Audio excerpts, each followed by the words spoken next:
ஹல்லேலூயா.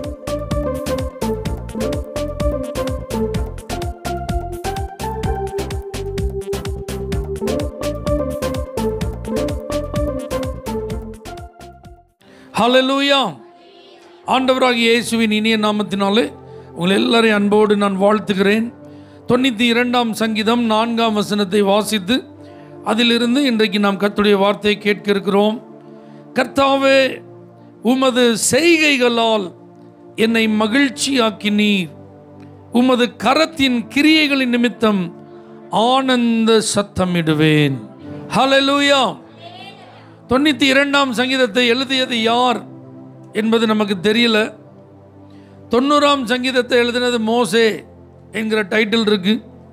91 இருந்து அதுக்கப்புறம் சில சங்கீதங்கள் யார் எழுதுனா அப்படின்னு நினைச்சல, நம்மளால கண்டுபிடிக்க முடியல. ஆனால் ஒரு தனி மனிதன் இந்த பாடலை பாடியிருக்கிறார் என்பது உறுதியாக இருக்கிறது. ஏன்னா அவர் சொல்றார் பார்த்தீங்களா, என்னை மகிழ்ச்சியாக்கினீர். சங்கீதம் அப்படின்னாலே பாடல், பொதுவாக எல்லாரும் சேர்ந்து பாடுற மாதிரி இருந்து அந்த பாடலை கம்போஸ் பண்ணியிருந்தாங்கன்னா எங்களை மகிழ்ச்சியாக்கினீர் அப்படின்னு நினைச்சிருக்கணும், பாடியிருக்கணும். இந்த மாதம் ஆண்டவர் நமக்கு ஒரு நல்ல ஆசீர்வாதமான வார்த்தையை வாக்குத்தத்தமாய் தந்தார். இனி நீ அழுது கொண்டிராய். அல்லேலூயா. இந்த சங்கீதத்தின்படி கர்த்தர் இந்த மாதத்தில், குறிப்பாக இந்த வாரம், உங்களை தம்முடைய செய்கைகளினால் மகிழ்ச்சியாக்க போகிறார். அழுகையை நிறுத்துகிறது மாத்திரமல்ல, அதற்கு பிறகு நீங்கள் ஆனந்தமாக இருப்பதற்கு, சந்தோஷப்பட்டு களி கூறுவதற்கு சில காரியங்களை கர்த்தர் செய்ய விரும்புகிறார். அவருடைய செய்கை என்று சொல்லும்போது அவருடைய கரத்தின் கிரியைகள். ஆமேன். நீங்க பாருங்க, உமது கிரியைகள் எவ்வளவு மகத்துவமானவைகள். ஏசாயா தீர்க்க தரிசன புஸ்தகத்தில் நம்ம வாசிக்கிறோம், அவர் செயல்களில் மகத்துவமானவர். அப்போ ஆண்டவர் ஒரு செய்கையை செய்தால் அது நிச்சயம் நம்முடைய ஆசீர்வாதத்திற்கு உதவியாக இருக்கும் என்பதில் சந்தேகம் இல்லை. அது மிகவும் மேன்மையாக இருக்கும் என்பதிலும் சந்தேகம் இல்லை. அது வேற யாராலும் செய்ய முடியாததா இருக்கும் என்பதிலும் சந்தேகம் இல்லை. ஆமென். அல்லேலூயா. இந்த சங்கீதத்துக்கு ஒரு டைட்டில் இருக்கு, ஓய்வு நாளின் பாட்டாகிய சங்கீதம். இன்னைக்கு ஓய்வு நாள், கர்த்தரை ஆராதிக்கிற நாள். இந்த நாளில் பாடுற பாட்டு. அப்போ அடுத்த வாரம் சர்வீஸ்க்கு நீங்கள் வரும்போது அழுதுட்டு யாரும் வரப்போறது இல்லை. ஆமேன்னு சொல்லுங்க. கவலையோடு, துக்கத்தோடு, பாரத்தோடு, வருத்தத்தோடு, வேதனையோடு நீங்கள் வரப்போகிறது இல்லை. அந்த ஒரு வாரம் நடந்த கஷ்டத்தெல்லாம் நினச்சி நான் எங்கே போவேன் ஆண்டவரே, உங்களை விட்டால் எனக்கு வேறு வழி இல்லைன்னு சொல்லி அவருடைய பாதத்தில் அப்படியே கண்ணீரை ஊத்துறதுக்கு என்ன செய்ய போகிறதில்ல, வரப்போகிறதில்ல. அவருடைய செய்கைகளின் நிமித்தம் மகிழ்ச்சியோடு ஆண்டவர் சமூகத்தில் ஆண்டவரே, இதுக்கு முந்தின வாரம் நான் அழுதுட்டு இருந்தேன், ஆனால் போன வாரம் ஃபுல்லாக என்னை சந்தோஷப்படுத்தினீங்கப்பா, என்னை மகிழ்ச்சினால் நிரப்புனீங்கப்பா, நிறைய நல்ல காரியம் நடந்திருக்குப்பா ஆண்டவரே, நான் நினைச்சதை காட்டிலும் பெரிய அதிசயத்தெல்லாம் செஞ்சுருக்கீங்கப்பா, அதெல்லாம் நினச்சி நான் மகிழ்ச்சியோடு உங்களை துதிக்கிறேன். அப்படிதான் அடுத்த சர்வீஸில் நீங்கள் வரப்போறீங்க. எத்தனை பேருக்கு இது ரொம்ப சந்தோஷமாக இருக்குது? ஆமேன். அப்போ இந்த 1 வீக் கேப்பில் சில மகிழ்ச்சியான தருணங்களை கர்த்தர் தரப்போகிறார். அதற்கு ஏற்றாற் போல கர்த்தர் தம்முடைய செய்கைகளை வெளிப்படுத்த போகிறார். சில தேவ பிள்ளைகளுடைய வாழ்வில் கர்த்தர் செய்த செய்கைகள், அவர் மாத்திரமே செய்த செய்கைகள், வேறு எவராலும் செய்ய முடியாத செய்கைகள் அவர்களை எவ்வளவாய் மகிழ்ச்சியாக்கினது என்பதிலிருந்து அப்படியெல்லாம் கர்த்தர் உங்களை மகிழ்ச்சியாக்க போகிறார் என்கிற தீர்க்க தரிசன செய்தியை இன்றைக்கு நீங்கள் கேட்க போகிறீர்கள். ஆமென் சொல்லுங்க பார்க்கலாம். ஆகார் வனாந்தரத்திலே தன்னுடைய குழந்தையோடு, தன்னுடைய மகனோடு, ஒரு துருத்தி தண்ணீரும் கொஞ்சம் அப்பத்தோடு அலைந்து திரிந்தாள் என்று எழுதப்பட்டிருக்கிறது. ஆமென். அந்த வனாந்தரத்தில் அவங்க என்ன செஞ்சாங்களாம்? அலைந்து திரிந்தாள். அப்படின்னா என்ன அர்த்தம்? No destiny. எங்கே போகிறதுன்னு அவளுக்கு தெரில, அவளுக்கு ஒரு லக்கு கிடையாது. வீட்டிலிருந்து துரத்தப்பட்ட நிலையில், வீட்டில் ஏற்றுக்கொள்ளப்பட முடியாத ஒரு அங்கீகாரம் இல்லாத நிலையில் இப்போ அனுப்பப்பட்டு விட்டால், அனுப்பப்பட்ட இடம் இருக்குது, ஆனால் எங்கே போகிறதுன்னு அவளுக்கு என்ன தெரியாது. இதுதான் வாழ்க்கை, இங்கே தான் வாழ்க்கை, இவங்களோட தான் வாழ்க்கை அப்படின்னு நினச்சிட்டு இருந்த இந்த சகோதரனுடைய வாழ்க்கையில் இப்போ ஒரு பெரிய இடி விழுந்தது போல ஒரு சூழ்நிலை. பிள்ளை நல்லா வளர்ந்து வந்த நிலையில் இருக்குது. அந்த பிள்ளையினுடைய தேவையை இப்போ என்ன செய்ய முடியல, சந்திக்க முடியல. ஏன்னா கையில் இருந்த கொஞ்சம் அப்பமும் இருந்த தண்ணீர் என்ன செஞ்சுட்டு செலவாகி போயிட்டு. இப்போ வனாந்தரத்தில் கூப்பிட்டால் கூட யாரும் இல்லை, உதவிக்கு யாரும் இல்லை, சொந்தக்காரங்க யாரும் இல்லை.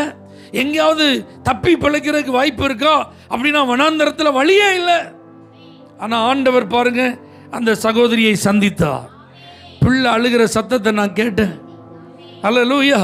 அதனால உனக்காக ஒரு நீரூற்றை நான் உண்டாக்கினேன் என்று அன்னைக்கு கர்த்தர் உண்டாக்கின நீரூற்று இன்னைக்கு வரைக்கும் ஜம்சம் நீரூற்றுன்னு இருக்கு.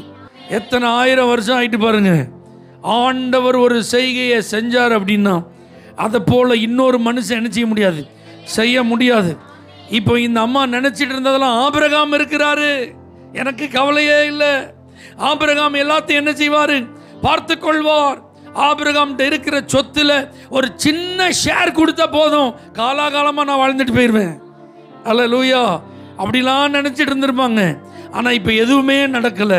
இப்ப அவர்களை சந்தோஷப்படுத்த தேவனே ஒரு செய்கையை செய்தார். ஆமென் சொல்லுங்க பார்க்கலாம். வாழ்வாதாரம் இல்லாத நிலையில், வாழ்க்கையே கேள்விக்குறியான நிலையில், அனுதின தேவைகள் சந்திக்கப்படாத ஒரு அவல நிலையில் அவளை ஆனந்தமாக்கின தேவன் இன்றைக்கும் ஜீவிக்கிறார். அல்லேலூயா. தேவ பிள்ளைகளை, ஒரு நாளும் உங்க வாழ்வாதாரம் கெட்டு போக கர்த்தர் விட மாட்டார். ஒரு நாள் உங்க வாழ்க்கை கேள்விக்குறியாக ஆண்டவர் விட மாட்டார். ஒரு நாள் நீங்க அனுதின தேவைகளுக்காக அலைந்து திரிய கர்த்தர் விட மாட்டார். அல்லேலூயா. எங்க போறதுன்னு தெரியல, என்ன செய்யறதுன்னு தெரியல, யார் எனக்கு சப்போர்ட் பண்ணுவான்னு தெரியலங்கிற நிலையில இந்த சகோதரனுடைய வாழ்க்கை இருந்தது. அதற்கு பிறகு நீங்க பைபிளை பாருங்க.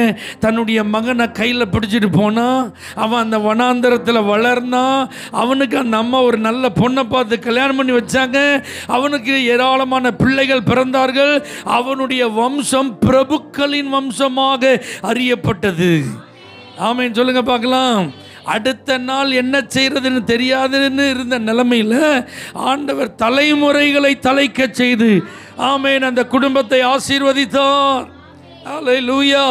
ஒருவேளை உங்க சின்ன பிள்ளைக்கு நான் இப்போ என்ன செய்வேங்கிற ஒரு நிலைமையில் நீங்கள் சில காரியங்களை என்ன செய்யலாம், யோசிக்கலாம். இந்த பிள்ளை வளருது, இந்த பிள்ளைக்கு நான் என்ன சேர்த்து வச்சிருக்கிறேன், இந்த பிள்ளையினுடைய படிப்பிற்காக என் கையில் என்ன இருக்குது, இந்த பிள்ளைங்க வளர்ந்து ஆளானாங்க அப்படின்னா அவங்களுக்கெல்லாம் நான் என்ன செய்ய போகிறேன், அவங்க கேட்கறதெல்லாம் எப்படி நான் கொடுக்க போகிறேன், அவர்களுடைய தேவைகளுக்கு என்னிடத்தில் உள்ளது எதுவுமே போதுமானதாய் இருக்க போகிறது இல்லையே நீங்கள் நினச்சிட்டு இருக்கலாம். பிள்ளைகளை கர்த்தர் வளர்த்து தருவார். நல்ல படிக்க கர்த்தர் ஞானம் தருவார். பட்டதாரிகளாய் கர்த்தர் மாற்றுவார். நல்ல உத்தியோகங்களை கர்த்தர் தருவார். ஏற்ற வாழ்க்கை துணையை தருவார். அவர்களுக்கும் புத்திர பாக்கியத்தை தருவார். அவர்களுடைய தலைமுறைகள் வாழ்ந்து சுகமாய் இருப்பதை பார்க்கும் கிருபையையும் கர்த்தர் உங்களுக்கு தருவார். அல்லேலூயா. இதற்கு பின்பாக உங்கள் குடும்பம் உங்களுக்கு சப்போர்ட் பண்ணாமல் இருக்கலாம், உங்கள் சொந்தக்காரங்க உங்களுக்கு உதவி செய்யாமல் இருக்கலாம், நீங்கள் அறிமுகமே இல்லாத இடத்துல வாழ்ந்து கொண்டு இருக்கலாம். ஆனால் கர்த்தரே தம்முடைய செய்கைகளினால் உங்களை மகிழ்ச்சியாக்குவார். அல்லேலூயா. இதில் இன்னொரு ஆச்சரியமான விஷயம் என்ன தெரியுமா? ஆகார் உடன்படிக்கையிலே கிடையாது, ஆகார் வாக்குத்தத்தத்துக்குள்ளே கிடையாது. ஆனால் ஆகாருக்கே தம்முடைய செய்கையை வெளிப்படுத்தி அவளை ஆண்டவர் மகிழ செய்திருப்பாரானால், இரத்தத்தினால் விலைக்கிரயமாய் கொல்லப்பட்ட தேவ ஜனமே, அவருடைய சொந்த பிள்ளைகளாய் மாற்றப்பட்டிருக்கிற நமக்கு, நம்முடைய வாழ்க்கையில், நம்முடைய வாழ்க்கையின் ஒவ்வொரு அனுபவங்களிலும் அசைவுகளிலும் ஆண்டவருடைய செய்கைகள் நம்மை மகிழ்ச்சியாக்கும் என்பதில் சந்தேகமே இல்லை. ஹல்லேலூயா. எகிப்திலிருந்து இப்போ ரிலீஸ் ஆயிட்டாங்க. ஆமீன். அணியாய் புறப்பட்டார்கள். இப்போதான் நிம்மதி பெருமூச்சு.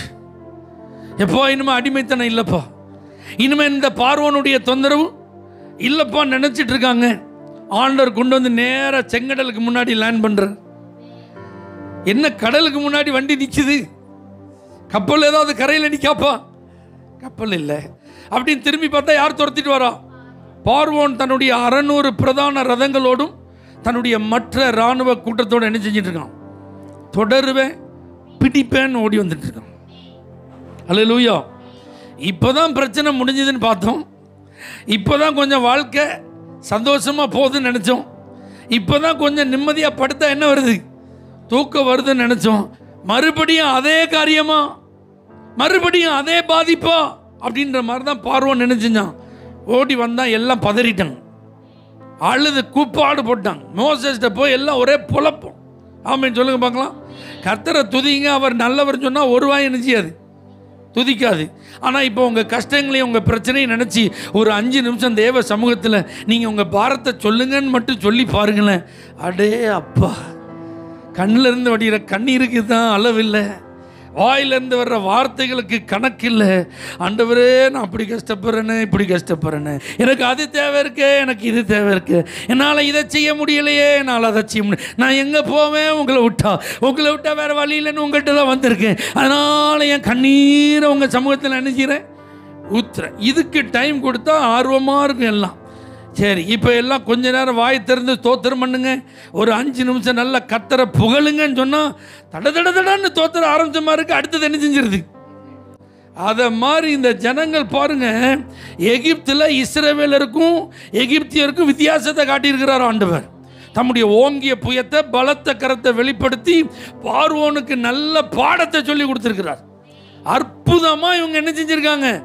விடுதலை அடைஞ்சிருக்காங்க. அப்போ இந்த இடத்துல அழலாமா? ஆனால் அழுதுட்டாங்க. சரி, ஆனாலும் ஆண்டவர் நல்லவர். இந்த அழுகைக்கு ஒரு முடிவை தம்முடைய செய்கையினால் வைத்தார். ஆண்டவர் சொல்றாரு, இன்றைக்கு நீங்கள் நின்று கொண்டு கர்த்தர் உங்களுக்கு செய்யும் ரட்சிப்பை பாருங்கள். மோசஸ் செய்ய முடியாதுப்பா. அல்லேலூயா. மோசஸ் சொல்லுவாரு, எப்பா, I may be a leader for you, உங்களுக்கு வேணா நான் ஒரு தலைவனை என்ன செய்யலாம் இருக்கலாம், ஆனால் இப்போ என்னால் ஒன்றுமே என்ன செய்ய முடியாது, உங்களை என்னால் காப்பாற்ற முடியாதுப்பா, உங்களுக்கு என்னால் ஹெல்ப் பண்ண முடியாதுப்பா. உங்களை துரத்துற மாதிரி தான் அவன் என்ன செய்யறான், துரத்துறான். உங்கள் மேலே காண்டா இருக்கிற காட்டில் என் மேலே கூடுதலாக தான் இருக்கான். ஏன்னா இது எல்லாத்துக்குமே காரணம் யாரு? நான் தான். அதனால் நான் உங்களுக்கு இப்போ எதுவுமே என்ன செய்ய முடியாது. உங்களுக்கு ஏதாவது ஒன்று செய்யணும்னா யார் மட்டும்தான் செய்ய முடியும்? கர்த்தர் மட்டும்தான் செய்ய முடியும். தெய்வ பிள்ளைகளே, உங்களுக்கு நல்ல தலைவர்கள் இருக்கலாம், உங்களை வழி நடத்துகிற நல்ல லீடர்ஸ் இருக்கலாம், உங்களுக்கு ஆலோசனை சொல்கிற யாரானாலும் இருக்கலாம். ஆனால் சில செய்கையை கர்த்தர் மட்டும்தான் செய்ய முடியும். கர்த்தர் செய்ய முடியும்னு நினச்சி நீங்கள் கர்த்தரை பார்த்தீங்கன்னா உடனே நடக்கும். முறுமுறுக்கிறதுக்கெல்லாம் இடமே இருக்காது, நேரம் இருக்காது. ஆமென் சொல்லுங்க. இப்போ கர்த்தர் அந்த பார்வோனை அப்படியே ஸ்டாப் பண்ணுறார். நீ ரொம்ப வேகமாக ஓடி வர, கொஞ்சம் வெயிட் பண்ணு, என் மக்கள் கிராஸ் பண்ணணும். அல்லேலூயா. கடலை பிளந்து ஆண்டவர் வழியை உண்டாக்கி இஸ்ரவேலர் என்ன செய்கிறார்? கொஞ்சம் கொஞ்சமாக மெதுவாக கடக்க பண்ணுகிறார். அந்த ராத்திரி முழுவதும் முன்னாடி இருந்த ஆண்டவர் இப்போ பின்னாடி வந்து எகிப்தியர்களை ஸ்டாப் பண்ணிட்டு இஸ்ரவேலர்களை ஃபார்வர்ட் மார்ச் அப்படின்னு அனுப்பிட்டு இருக்கிறார். இப்போ அவங்க கரையேறிட்டாங்க.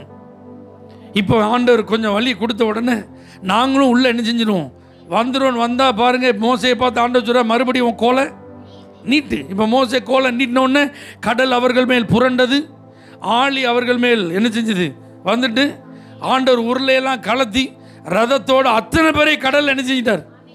ஆமாம், எல்லாரும் மண்டிந்து போனார். இப்போ கரையில் ரதத்தினுடைய வீலு, குதிரை, ஒவ்வொரு டெட் பாடிஸும் அங்கங்கே என்ன செய்யுது, மிதக்குது. இதை பார்த்தோன்னே இப்போ மிரியாம் எடுத்துட்டாங்க. அல்லேலூயா. மகிமையாய் வெற்றி சிறந்த கர்த்தரை மகிழ்ந்து பாடுங்கள். பார்வோனையும் அவனுடைய குதிரை வீரர்களையும் ஆண்டவர் என்ன செஞ்சிருக்கிறார்? கடலிலே அமிழ்த்தினார். அல்லேலூயா. இப்போ ஒரே பாட்டு, இப்போ ஒரே டான்ஸு. இந்த டான்ஸுக்கு இந்த பாட்டுக்கும் பின்னாடி கர்த்தருடைய செய்கை. ஆமென் சொல்லுங்க பார்க்கலாம். அப்போ உங்களை துரத்தி கொண்டு வந்த ஒரு பாதிப்பு, உங்களை துரத்திட்டு வந்த ஒரு பிரச்சனை, உங்களை பயமுறுத்தின ஒரு சத்துரு, ஆமென், அவனுடைய கிரியைகள் எல்லாம் முற்றிலும் அழிக்கப்படும் போது உங்களை பார்த்து யாரும் நீங்கள் சந்தோஷமாக பாட்டு பாடுங்கன்னு என்ன செய்ய வேண்டாம், சொல்ல வேண்டாம், நீங்களே பாடிடுவீங்க. அப்போ சர்ச்சுக்கு வந்ததுக்கப்புறம் பாஸ்டருக்கு என்ன இருக்காது, கையை தட்டுங்கன்னு சொல்ல தேவை இருக்காது, சத்தமாக பாடுங்கன்னு சொல்ல வேண்டிய அவசியம் இருக்காது. ஏன்னா நீங்கள் பார்த்துட்டு வந்திருக்கீங்க, கர்த்தாவே உமது செய்கைகளால் என்னை மகிழ்ச்சியாக்கினீர். அல்லேலூயா. அப்போ ஆண்டவர் உங்களை என்ன செய்கிறார்? மகிழ்ச்சியாக்குகிறார். ரூத் பாருங்க, ரொம்ப அழுதாங்க. ஆமென். கணவர் இறந்து போயிட்டாரு பாருங்க. இந்த மாமியார் வேற இப்போ என்ன செய்கிறாங்க, நீ உங்கள் அப்பா வீட்டுக்கு என்ன செய்யுமா போமான்னு சொல்கிறாங்க. இந்த அக்கா ரொம்ப என்ன செஞ்சாங்க, அழுதாங்க. ஆனால் பாருங்க, ஆண்டவருக்காக இவங்க ஒரு தீர்மானம் பண்ணாங்க. அல்லேலூயா. அப்போ இவர்களை குறித்து அந்த ரூத்தின் புத்தகத்தில் எழுதப்பட்டிருக்கு, உன் செய்கைக்கு தக்க பலனை கர்த்தர் உனக்கு கட்டளையிடுவாராக. கர்த்தர் தம்முடைய செய்கையினால் நம்மை மகிழ்ச்சியாக்குகிறார், அதில் மாற்று கருத்து இல்லை. அதே நேரத்தில் நாம் ஆண்டவருக்காக ஒன்று செஞ்சிட்டு இருக்கோம் பார்த்தீங்களா? இதற்கும் தகுந்த ஒரு செய்கையை கர்த்தர் செய்து நம்மை மகிழ பண்ணுவார். இந்த உலகம் எனக்கு வேண்டாம், பாவம் எனக்கு வேண்டாம், இனிமே இயேசு போதும், இயேசுவுக்காக நான் வாழ போறேன். ஆமென். நான் ஒரே ஒரு வாழ்க்கையை யாருக்கு கொடுத்துட்டேன்? இயேசுவுக்கு கொடுத்துட்டேன் அப்படின்னு நீங்க அர்ப்பணிச்சிருக்கீங்க பார்த்தீங்களா? இதான் உங்களுடைய செய்கை. இந்த செய்கைக்கு தக்க ஒரு பலனை கர்த்தர் கொடுக்கும் போது உங்க அழுகெல்லாம் காணாம போயிருங்க, உங்க துக்கம்லாம் ஓடி போயிருங்க, உங்க வாழ்க்கையில பட்டு போன நிலைமையெல்லாம் கர்த்தர் துளிர்க்க செய்வோம்.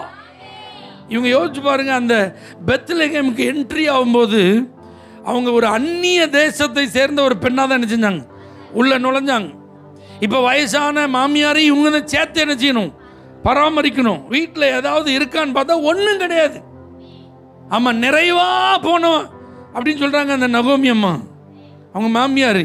இப்போ ஒன்றும் இல்லாமல் மாறான்னு வந்திருக்கேன், கசப்பான அனுபவத்தோடு என்ன செஞ்சுருக்கேன், வந்திருக்கேன் அப்படின்னு தான் புலம்புனாங்க. வீட்டில் ஒன்றுமே கிடையாதுங்க, வாழ்வாதாரத்துக்கு வழியே கிடையாது, சாப்பாட்டுக்கு ஒன்றுமே கிடையாது. அது ஒரு அறுவடை காலம் அப்படிங்கிறதுனால கதிர் பொறுக்கிறதுக்கு மட்டும்தான் வாய்ப்பு.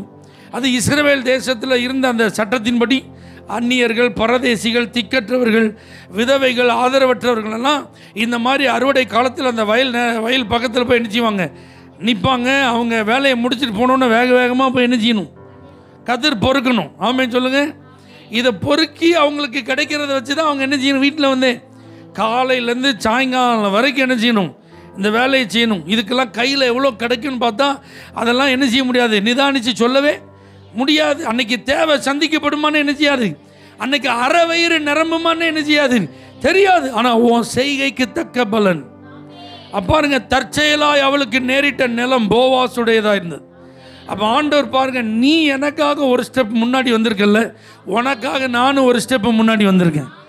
உனக்கு இந்த ஊரில் நல்லவன் இடத்துல ஒரு வேலையை தரேன், இந்த ஊரில் பாதுகாப்பான இடத்துல உனக்கு ஒரு வாய்ப்பை தரேன், இந்த ஊரில் உன்னை ஒருத்தனும் சீண்டாதபடிக்கு உனக்கு நான் எல்லா ஏற்பாடும் என்ன செய்கிறேன், பண்ணி தரேன்னு ஆண்டவர் பண்ணி கொடுத்தாரு. பாருங்க, அந்த போவாஸ் வந்து கிரீட் பண்ணுறான், வாழ்த்துறான், அவளை குறித்து அத்தனை டீட்டெயிலையும் கேட்குறான். அந்த தன்னுடைய வேலையாட்கள் எல்லாத்தையும் பார்த்து சொல்கிறான், அவளை யாரும் ஈனம் பண்ணக்கூடாது. அல்லேலூயா. அவளை யாரும் என்ன செய்யக்கூடாது, பரியாசம் பண்ணக்கூடாது. அவளை பார்த்து சொல்கிறான், நீ இந்த குடிசையில் வந்து தண்ணி குடிச்சுக்கிடலாம், இங்கே வந்து என் வேலைக்காரர்களை இளைப்பாறும்போது அவங்களோட உட்காந்து என்ன செய்யலாம். இந்த வார்த்தைலாம் ஏன் பைபிளில் எழுதப்பட்டிருக்குன்னா, ஒரு மோவாபிய பெண்ணுக்கு இதில் கொஞ்சம் கூட என்ன கிடையாது, வாய்ப்பே கிடையாது. அந்த குடிசைக்கு என்ன செய்யக்கூடாது, வரக்கூடாது. அவங்க குடிக்கிற தண்ணியை இவங்க என்ன செய்ய முடியாது, அவங்க உட்காந்து நல்ல இளைப்பாறும் போது இவங்க உட்காந்து என்ன செய்ய முடியாது, இளைப்பாற முடியாது. ஆனால் காட்ஸ் கிரேஸ், காட்ஸ் ஃபேவர், ஹல்லேலூயா, இதான் செய்கை. ஆமென். அப்போ உங்கள் வாழ்க்கையில் உங்களை கர்த்தர் எங்கே கொண்டு போய் பிளேஸ் பண்ணணுமோ அந்த இடத்துக்கு டைரக்டாக பிளேஸ் பண்ணுவார். ஹல்லேலூயா. எப்படி உங்களை ப்ரமோட் பண்ணணுமோ ஸ்டெப் பை ஸ்டெப்பாக உங்களை ப்ரமோட் பண்ணுவார். கொஞ்சம் கொஞ்சமாக நீங்களே ஆச்சரியப்படுவீங்க. எத்தனையோ வயல் நிலங்கள் இருக்கும்போது இந்த இடத்த எனக்கு தந்திருக்கிறாரா, தேங்க்யூன்னு சொல்கிற மாதிரி இருக்கும். ஆமென். உங்களுக்கு அங்கே தயவு கிடைக்கிறதுக்கு வாய்ப்பே இல்லாமல் இருக்கும். ஆனால் அங்கே கர்த்தர் தயவை தரும்போது ஆண்டவரே நன்றின்னு சொல்கிற மாதிரி இருக்கும்.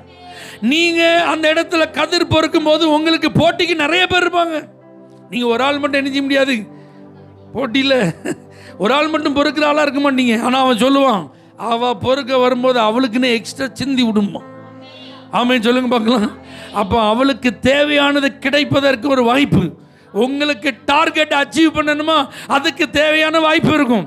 அந்த நாள் கமிட்மெண்ட்டுக்கு உங்களுக்கு என்ன வேணும் அதை செய்கிறதுக்கான வாய்ப்பு இருக்கும்.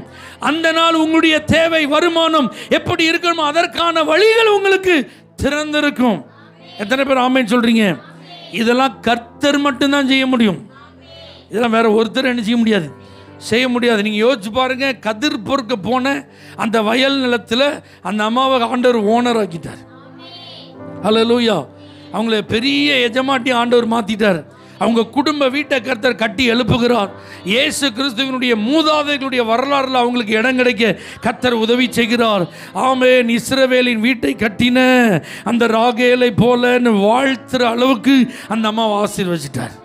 ஹல்லேலூயா. அவங்கள பார்த்தாலே சாபம் பிடிச்சவங்க, தரித்திரம் பிடிச்சவங்க, இவங்களை பார்த்தாலே ராசி இல்லாதவங்க, ஐயோ இவங்க எதுக்கு இங்கே வந்தாங்க அப்படி சொல்லப்பட வேண்டிய ஒரு நபரை எல்லாரும் மனதார வாழ்த்துற அளவுக்கு ஆண்டவர் அவங்க வாழ்க்கையை பூத்து குலுங்க செய்தாரானால் இதுதான் கர்த்தருடைய செய்கை. ஹல்லேலூயா. அப்போ பாருங்க, உங்களுடைய வாழ்க்கையை கர்த்தர் அப்படி பூத்து குலுங்க செய்வார். உங்களெல்லாம் ஆண்டவர் சுகமாய் துளிர்க்க செய்வார். உங்களுடைய வாழ்க்கையை கர்த்தர் இடித்து போன நிலையிலே என்ன செய்ய மாட்டார், போற்ற மாட்டார், மறுபடி கட்டி எழுப்புவார். ஹல்லேலூயா. இப்போ பாருங்க, தலைமுறைகளையே அவங்க என்ன செய்ய முடியாது, பார்க்க முடியாதுங்கிற நிலைமையில் இருந்தாங்க. ஆனால் தலைமுறைகளையும் பார்க்க கர்த்தர் உதவி செய்தார். அந்த தலைமுறை சாதாரண தலைமுறை இல்லைங்க, இயேசு கிறிஸ்துவின் வம்ச வரலாறுல போய் சேர்ற தலைமுறை. ஆமென் சொல்லுங்க பார்க்கலாம். ஹல்லேலூயா. அப்போ கர்த்தர் உங்கள் வாழ்க்கையை ஆசீர்வதித்து உங்களை ரட்சித்து உங்களை ஆண்டவர் மகிமைப்படுத்தும் போது உங்கள் பிள்ளைகளை ரட்சித்து உங்கள் பிள்ளைகளுடைய பிள்ளைகளை ரட்சித்து இனி வரக்கூடிய தலைமுறைகளும் ஆண்டவரை சேவிக்கிற தலைமுறைகளாய் கர்த்தர் மாற்றும் போது நீங்கள் சொல்லுவீங்க, இந்த செய்கை கர்த்தருடைய செய்கை. ஹல்லேலூயா. ஒரு தகப்பன் தன்னுடைய மகனுக்காக சுகத்திற்காக வந்து நிற்கிறாரு. சீஷர்கள்லாம் ட்ரை பண்ணுறாங்க, முடியாமல் போச்சு. இப்போ இயேசு வந்து அந்த தகப்பனுக்கு அவர் உதவி செய்யுங்கன்னு கேட்டதுனால அந்த மகனை சுகமாக்குறாங்க. ஆமென் சொல்லுங்க பார்க்கலாம். அதுக்கு முன்னாடி ஏசப்பா கேட்குறாங்க, இதுக்கு இவனுக்கு எவ்வளோ நாளாக இருக்குது, சின்ன வயசுலேருந்து இருக்குன்ற. அப்போ சின்ன வயசுல இருந்துன்னா எவ்வளோ ட்ரை பண்ணியிருக்காங்க, எங்கெல்லாமோ போய் என்ன செஞ்சுருக்காங்க, முயற்சி பண்ணியிருக்காங்க சரி பண்ணுறதுக்கு. ஆனால் எங்கேயும் சரியாகலை. இப்போ இங்கே வந்தால் சரியாயிட்டு பார்த்தா அந்த சீசர்களும் அவங்களுக்கு என்ன செய்ய முடியல, சரி செய்ய முடியல. இப்போ யார் செய்கிறா, இதுதான் அவருடைய செய்கை. இப்போ அந்த தகப்பன் சொல்லுவாரா, என் மகனை குறித்த கவலையே இப்போ எனக்கு இல்லை. ஹல்லேலூயா. ஏன்னா அவனை சில நேரம் பிசாசு தீயில தள்ளி விட்டுருது, சில நேரம் தண்ணியில் தள்ளி விட்டுருது. ஐயோ என் மகனை காப்பாற்றுறது எனக்கு எப்படி இருக்குது, ரொம்ப கஷ்டமாக இருக்குது. என் மகனை கட்டி காக்கிறதே எனக்கு ஒரு பெரிய வேலையாக இருக்குது. அப்படிப்பட்ட ஒரு சூழ்நிலையில் தான் அந்த தகப்பனார் இருந்தார். ஆனால் இப்போ இயேசு அந்த மகனை குணமாக்கின போது இப்போ அவர் சொல்லுவார், இயேசுவே உங்கள் செய்கையினால் இப்போ நீங்கள் என்ன மகிழ பண்ணியிருக்கீங்கப்பா. என் மகனை குறித்து இப்போ எனக்கு கவலையே இல்லைப்பா. என் பையனை நினைக்கும் போது இப்போ எனக்கு சந்தோஷம். ஹல்லேலூயா. பாருங்க, சின்ன வயசுலேருந்து இந்த பாதிப்பு. ஒருவேளை உங்கள் பிள்ளைகள் யாருக்காவது குழந்தையிலேருந்தே பாதிப்பு, பிறந்ததுலேருந்தே பாதிப்பு, அதற்காக எவ்வளவோ சிகிச்சைகள், எத்தனையோ வைத்திய முறைகள், எவ்வளவோ பணம் செலவு பண்ணுறது, எவ்வளவோ தெரப்பி, எவ்வளவோ ட்ரீட்மெண்ட்ஸ்லாம் பண்ணியும் அந்த குழந்தைக்கு கொஞ்சம் கூட சரியாகலை. இன்னும் அந்த குழந்தையினுடைய சரீரத்தில் முன்னேற்றம் இல்லை. அந்த குழந்தை வளர்கிறது, அந்த வளர்ச்சிக்கு ஏற்றாற்போல் அந்த குழந்தையினுடைய ஆற்றல் இல்லை என்கிற கவலை இருக்குமானால் இயேசு அந்த குழந்தையை குணமாக்கும் போது அந்த செய்கை நிச்சயம் உங்களை மகிழ்ச்சியாக்குமா, மகிழ்ச்சியாக்காதா? கண்டிப்பா நம்மை மகிழ்ச்சியாக்கும். அல்லேலூயா. கர்த்தர் இன்னைக்கு அப்படியும் கிரியை செய்து கொண்டிருக்கிறார். எத்தனை பேர் நீங்க ஆமென் சொல்றீங்க? எவரிவனுடைய மகள் மரித்து போனாள். இயேசுநாதர்கிட்ட அவர் வந்ததை எதுக்கு? என் பிள்ளையை பார்த்து நீங்கள் தொட்டு அவளை சுகமாக்கணும். ஏன்னா அவன் மரண அவஸ்தையாக இருக்கா. இயேசுப்பாவும் நான் வரேன்னு தான் சொல்லியிருந்தாங்க. ஆனால் இப்போ நடந்தது என்ன? அவங்க வர்ற வழியிலே 12 ஆண்டுகள் கஷ்டப்பட்ட ஒரு தாயாருக்கு அற்புத சுகம் கிடைக்குது. அங்கே கொஞ்சம் டிலே ஆகுது.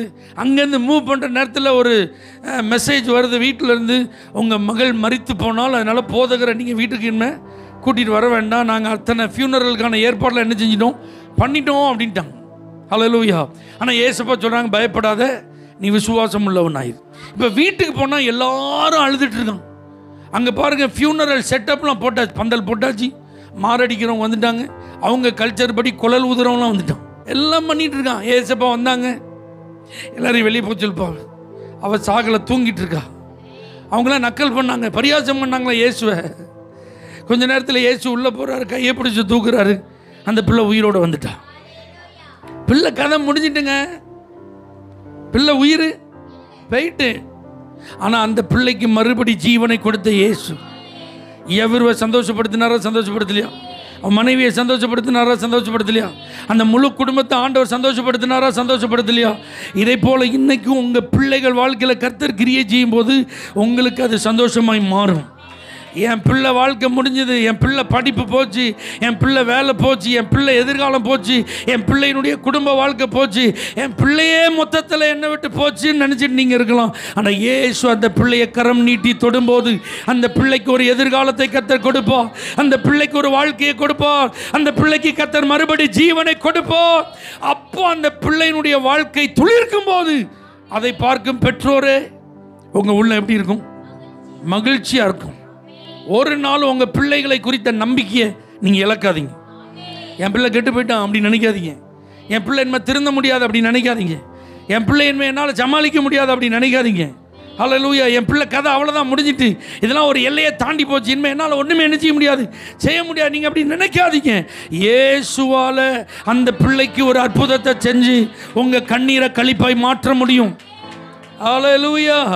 அப்போ யாரும் நம்முடைய பிள்ளைக்கு வந்து கவுன்சிலிங் கொடுத்து திருந்தாத பிள்ளை, ஆமென், யார் பேசியும் கேட்காத பிள்ளை, யார் சொல்லுக்கு அடங்காத பிள்ளை, இயேசுவினுடைய அன்புக்கும் இயேசுவினுடைய வார்த்தைக்கும் இயேசுவினுடைய வல்லமைக்கும் கட்டுப்படும் போது அதே தன்னால் வந்து சரண்டர் ஆகும். அதே உங்கள் கண்ணு முன்னாடி நேர் முழங்கால் போட்டு நிற்கும்.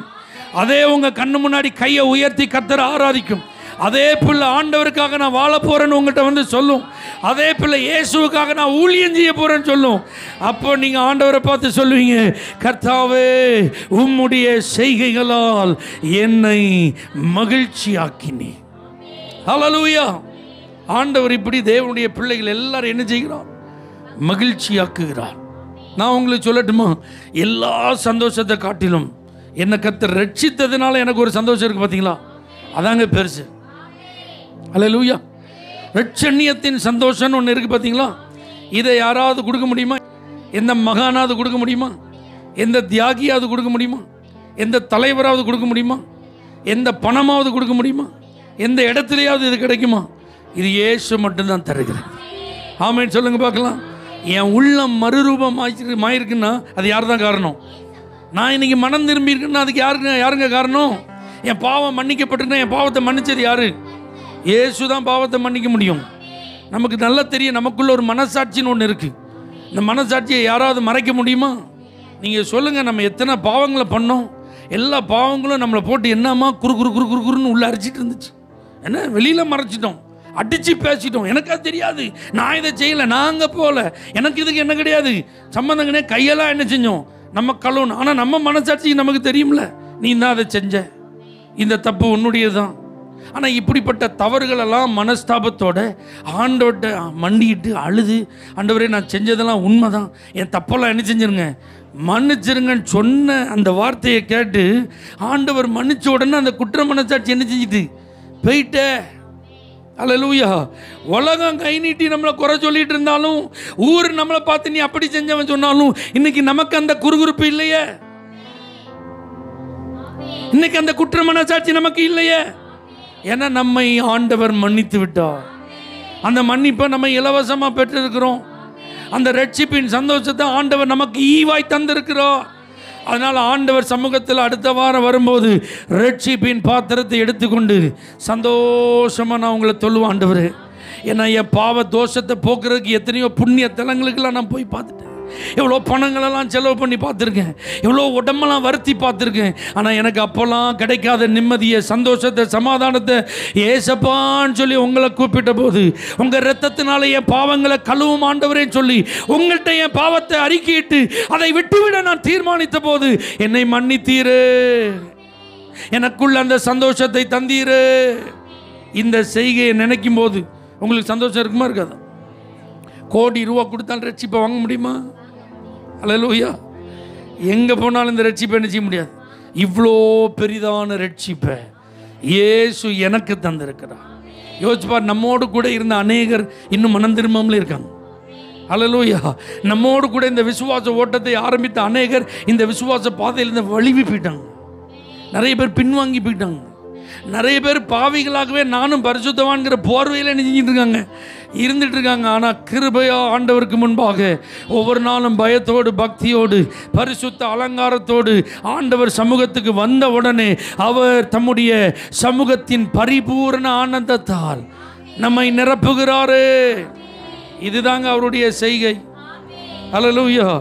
இதெல்லாம் நினைக்கும் போது நம்மளால் சந்தோஷமாக துதிக்காமல் என்ன செய்ய முடியாது, இருக்க முடியாது. இந்த சங்கீதத்தில் 3 பகுதி இருக்குது. ஆமேன். அந்த முதல் பகுதி பார்த்தீங்கன்னா துதிப்பதும் ஸ்தோத்திரம் பண்ணுறதும் அதனால் உண்டாகிற மேன்மையும் தான் 5 வசனத்தில் இருக்குது.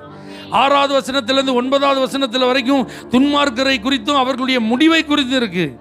அதுக்கப்புறம் 10வது வசனத்திலேருந்து 15வது வசனம் வரைக்கும் நீதிமான்களுக்குரிய ஆசீர்வாதங்கள் இருக்கிறது. அப்போ நாமளாம் யார் சொல்லுங்கள்? அப்போ நான் எப்படி இருப்பேன்? பனையை போல செழித்து லீபனோனில் உள்ள கேதுருவை போல நான் வளர்ந்திருப்பேன். நான் கர்த்தருடைய ஆலயத்தில் நாட்டப்பட்டு இருப்பேன். அவருடைய பிரகாரங்களில் நான் எப்படி இருப்பேன்? செழிப்பாக இருப்பேன். கர்த்தர் உத்தமர்னு என் வாழ்க்கையில் அவர் என்ன செய்வார்? அவர் விளங்க பண்ணுவார். ஏன்னா அவரிடத்தில் அநீதியே இல்லை. என் வாழ்க்கையில் அவர் செய்கிறதெல்லாம் நீதியாக தான் இருக்கும்.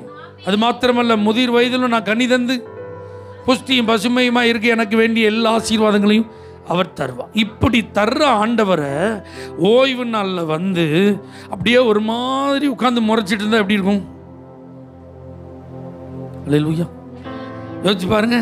இவ்வளோ கிருபைகளை, இவ்வளோ ஆசீர்வாதங்களை செய்கைகளினால நம்மளை மகிழ்ச்சி ஆக்கிட்டு ஆலயத்தில் கொண்டு வந்து ஒரு 2 மணி நேரம் ஆராதனையில் உட்கார வைக்கும்போது மிலிட்ரி மாதிரி உட்காந்து முறைச்சிட்டே இருந்தால் எப்படி இருக்கும்?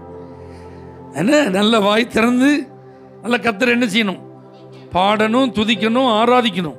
சங்கீதக்காரன் சொல்கிறான் பாருங்க, கர்த்தரை துதிப்பதும் உன்னதமானவரே உமது நாமத்தை கீர்த்தனம் பண்ணுவதும் 10 நரம்பு. ஆமாம், 10 நரம்பு எது? நல்ல கையை ஆண்டவர் தந்திருக்கிறார். நல்ல 10 நரம்பையும் தட்டி நீங்கள் பாடினீங்கன்னா நரம்பு மண்டல வியாதி வராது, கைகால் நடுக்கலாம் வராது. ஆமேன்னு சொல்லுங்கள். எலும்பு சம்பந்தப்பட்ட வியாதி வராது. என்ன சொல்ல மாட்டேங்க? உடம்பு தலையிலேருந்து கால் வரைக்கும் ரத்த ஓட்டம் கிளியராக இருக்கும். எங்கேயும் அடப்புலாம் வராது. நல்லா சொல்லுங்க உற்சாகமா. ஹல்லேலூயா. தம்புருவினாலும் தியானத்தோடு வாசிக்கும் சுரமண்டலத்தினாலும். தியானத்தோடுன்னா அவரையே நினச்சிட்டு அப்போ பாடணும், துதிக்கணும், மியூசிக் வாசிக்கணும், கர்த்தரை ஆராதிக்கணும். எல்லாருடைய நினைப்பு யார் மேலே இருக்கணும்? யாரையோ நினச்சிட்டு ஆராதிக்கக்கூடாது. அவரை மட்டும் நினச்சி ஆராதனை துதி எல்லாம் யாருக்கு தான்? உள்ளே வந்துட்டாலே எல்லாத்தையும் மறந்துடணும். ஆமேன்னு சொல்லுங்க. காலையில் உமது கிருபையும் இரவில் உமது சத்தியத்தையும். அப்படின்னா என்ன அர்த்தம்? காலையாக இருந்தாலும் சரி, ராத்திரியாக இருந்தாலும் சரி, என் கவனம் எல்லாம் கர்த்தர் மேலே தான். ஏன்னா அவ்வளவு செய்கைகளை அவர் எனக்கு செய்து என்னை மகிழ பண்ணுகிறார். நீங்கள் இதில் மட்டும் கவனமாக இருந்து பாருங்களேன். நம்ம வேலை என்ன தெரியுமா? துதிக்கிறதும் பாடுறதும் ஆராதிக்கிறதும் தான். செயல்படுறது யார் வேலை? கர்த்தர் வேலை. நீங்கள் அவர் செயல்படட்டும், அதுக்கப்புறம் நான் பார்க்குறேன் அப்படிலாம் சொல்லக்கூடாது. ஆமேன்னு சொல்லுங்கள். நல்ல கர்த்தரை துதிங்க, நல்ல கர்த்தரை பாடுங்க, நல்ல கர்த்தரை ஆராதிங்க. இன்றைக்கி இந்த இடத்துலேருந்து போகும்போது இந்த தீர்மானத்தோடு தான் போகணும். போகும்போதே புலம்பிட்டு என்ன செய்ய மாட்டேன், போக மாட்டேன். ஹல்லேலூயா. அது இல்லையா, இது இல்லையா, அங்கே போகணுமே, இங்கே போகணுமே, அதை செய்யணுமே, இதை செய்யணுமே ஒரு டென்ஷனாகவே நான் என்ன செய்ய மாட்டேன், போக மாட்டேன். ஹல்லேலூயா. நல்ல ஸ்தோத்திரத்தோடு போவேன். போனாலும் தோத்திரம் தான், வந்தாலும் தோத்திரம் தான், இருந்தாலும் தோத்திரம் தான், எந்திரிச்சாலும் தோத்திரம் தான், தூங்கினாலும் தோத்திரம் தான், சாப்பிட்டாலும் தோத்திரம் தான். ஹல்லேலூயா. பாக்கெட் நிறைய எல்லாம் இருந்தாலும் தோத்திரம் தான், ஒன்றும் இல்லாமல் இருந்தாலும் தோத்திரம் தான். ஹல்லேலூயா. அப்படிங்கிறதுல மட்டும் நீங்கள் கவனம் செலுத்தி பாருங்கள். உங்களை நிரம்பி வழிய செய்வார், உங்களை திருப்தி ஆக்குவார், உங்களை சந்தோஷப்படுத்துவார். உங்களுடைய உள்ளமெல்லாம் மகிழத்தக்கதாக அநேக செய்கைகளை கர்த்தர் செய்வார். எல்லார் கண்களை மூடி கர்த்தரை ஸ்தோத்திரம் பண்ணுவோம்.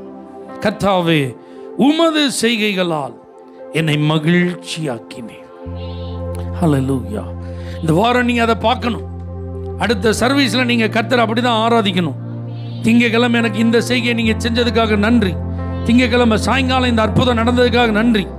டியூஸ்டே ஏர்லி மார்னிங்கே இந்த நல்ல செய்தியை கேட்க எனக்கு உதவி செய்ததற்காக நன்றி. சாயங்காலம் மத்தியானத்தில் எனக்கு இந்த நன்மை என் கையில் அனுபவிக்க கிடைத்ததற்காக நன்றி. இப்படி புதன்கிழமை, வியாழக்கிழமை, வெள்ளிக்கிழமை, சனிக்கிழமைன்னு ஒவ்வொரு நாளும் நாம் ஒவ்வொரு நேரங்களிலும் ஆண்டவருடைய ஆசீர்வாதங்களை பெற்று ஆமேன் அடுத்த சண்டே வரும்போது மகிழ்ச்சியாக்கினீரே, என் அழுகையை ஆனந்த களிப்பாய் மாற்றினீரே. அப்படி சொல்லி தான் கர்த்தரை ஆராதிக்க போகிறோம். என் தகப்பனே, ஆராதிப்பதற்கென்றே எங்களை அர்ப்பணிக்கிறோம், துதிப்பதற்கென்றே எங்களை ஒப்பு கொடுக்கிறோம். எங்கள் நாவுகள் உள்ளத்தின் ஆழத்திலிருந்து உங்களை புகழ்ந்து கொண்டே இருக்கட்டும். அது காலையாக இருக்கலாம், இரவாக இருக்கலாம், எந்த நேரமானாலும் இருக்கலாம்ப்பா. எப்பொழுதும் அதையே நாங்கள் செஞ்சிட்ருக்க எங்களுக்கு கிருபை தாங்க. இந்த வாரத்தின் ஒவ்வொரு நாளும் உம்முடைய பிள்ளைகள் உம்முடைய செய்கைகளினால் அவர்கள் மகிழ்ச்சியாக்கப்படுவார்களாக. இயேசுவின் நாமத்தில் பிதாவே. For prayer contact Pastor J. J. Kumar, El Shaddai Ministries, 9500252586, Surandai.